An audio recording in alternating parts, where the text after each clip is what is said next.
All right. All right. We'll start with saying your name and your occupation. Uh, Doug Paida, and I'm the donations coordinator at the Phoenixville Center. Okay. So explain, I guess, what a donation coordinator does. Okay. Well, I'll explain my primary job, but then I also do some other things too. But yeah, the primary job of the donations coordinator is when checks get received into like a center, we log them into the database. I also take care of doing the deposits. I know some centers have like a different person that does that, but I deposit the checks into the bank. And I take care of when we have events like this, if we need to get like reports of donors, like for the silent auction, I get like complimentary tickets because of what level they've donated at. I pull like reports and things like that. And I also, and then in addition to my donation coordinator responsibilities at the Phoenixville Center, I also do some other things, administrative things like I keep the website updated. Like I've had admin access to the website, so once in a while I get asked to like make changes to the website. And sometimes I'm the only person with access to the bank account in Phoenixville, so sometimes I have to do things like this week we just closed on the new house in Phoenixville there. Yeah. So I had to do some stuff for that, go over to sign some paperwork at the bank for that and stuff. So things like that once in a while I get to do. So yeah, it's like a bunch of different things. But yeah, mostly I just take care of the donations. We send out the letters every year in June to like all of our previous donors for the big sponsorship. So what's that like, sending out letters to donor coordinators? Do you get a lot of pushback when you ask people for money? Or? Oh, no.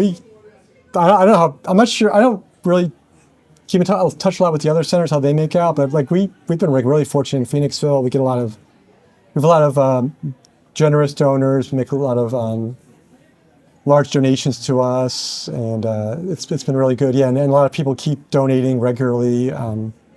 So yeah, we've been pretty fortunate, yeah, with our campaign and all, like getting.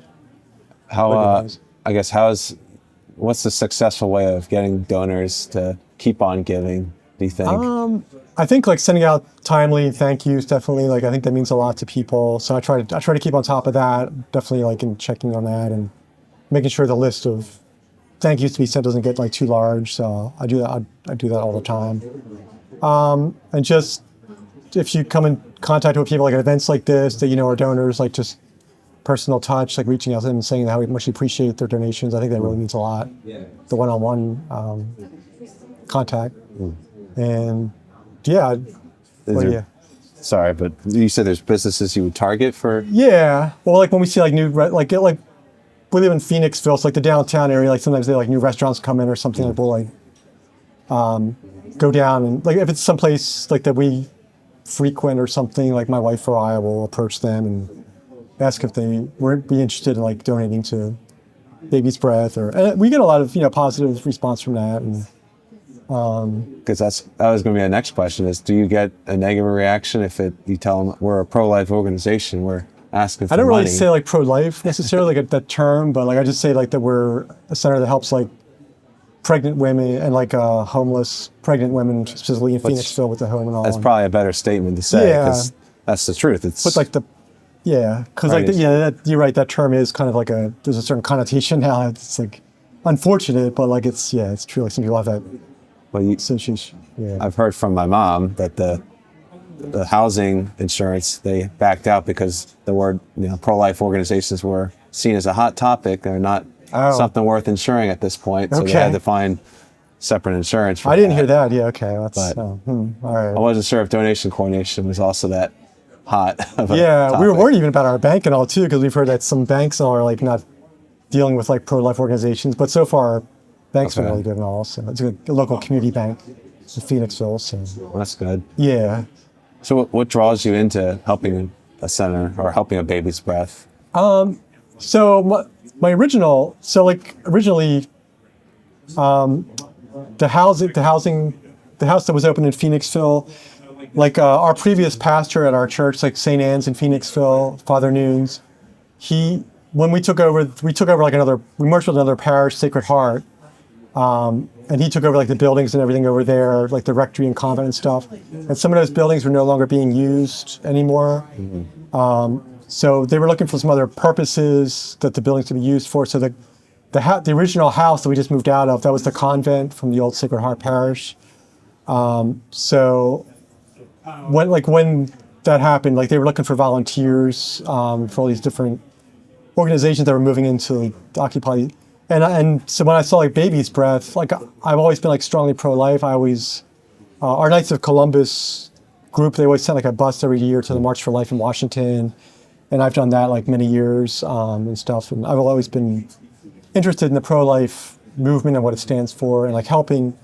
And just specifically like with Baby's Breath, I like the way that we help mothers, like they want to choose to keep their babies. Like they don't want to have to choose, like they feel like they're forced to choose abortion because of circumstances like financial or like other circumstances, and like we're able to address a lot of those concerns for them and help them get on their feet, like financially, get a job, get housing, and all the concerns that would normally lead them to feel like their only choice would be like remove the burden. Abortion. Yeah, remove the burden of pressure. So I really like that a lot. Yeah, I think that's really like a positive spin. Also, like I knew I wouldn't be able to help with counseling and stuff. I'm glad we have people that are talented in doing that, like the advocates and stuff.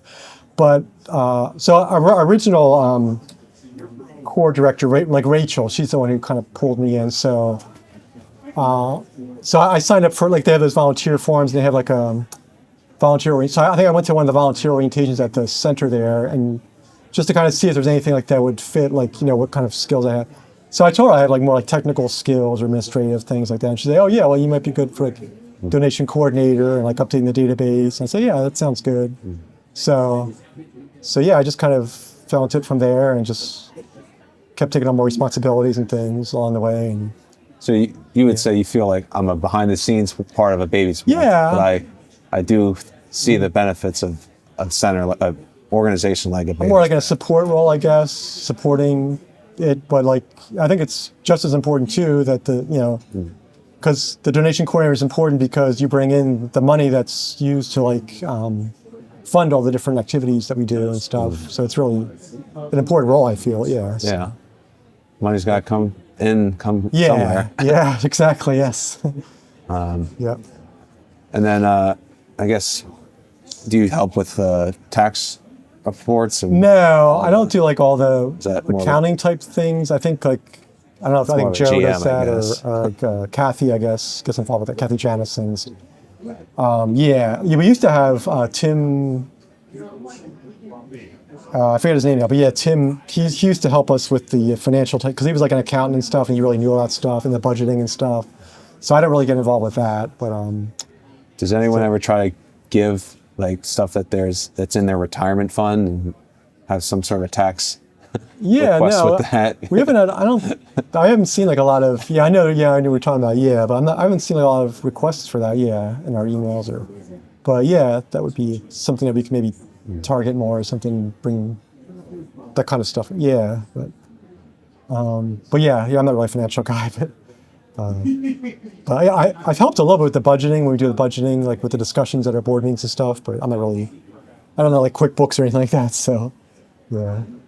Okay. Well, it sounds like you fill the role of financial, coordination. Yes. Which even if it's a nonprofit business, every business needs that. I've also been, Karen's been pulling me in now to the leadership conference the last couple of years too. I've been leading the donation coordinator sessions in that and all, and helping, because I'm like one of the, I guess, more senior donation coordinators now because I've been around a while. So how long have you been with the Baby's Breath? I was looking at that. I think it's probably about 8 or 9 years now. Okay. So it's been a while. Yeah. It's a tenure. Yeah. Yep. Have you been to a few of these events? Oh yeah. We always enjoy coming to this every year, my wife and I. So I think it's a great idea and all. I know it brings in a lot of money and all for the organization stuff. So.